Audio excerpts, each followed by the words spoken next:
Peut-on rire de tout, y compris des génocides? Le genre humoristique autorise l'outrance, la caricature, la déformation des faits ou encore la provocation délibérée. Le registre de l'humour permet traditionnellement une grande liberté de ton et de parole consacrée par la liberté d'expression.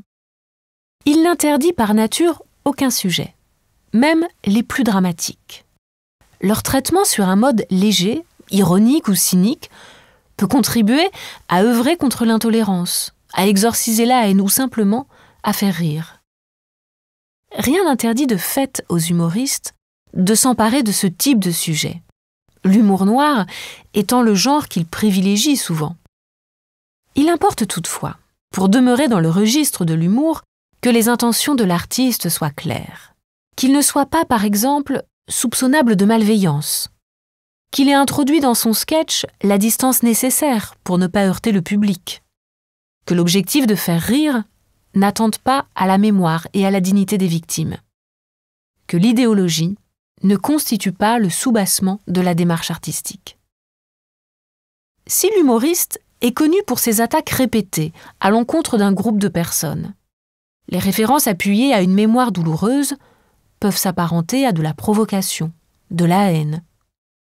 L'invocation du droit à l'humour et à la caricature sert alors de prétexte ou d'excuse. L'introduction du doute dans des sketchs, sur l'existence des chambres à gaz par exemple, ou l'utilisation d'un langage ambigu ou codé, peut transformer un sketch en discours idéologique. Il aura beau faire rire une partie du public, de connivence avec l'artiste, il ne sera pas moins problématique, voire délictueux.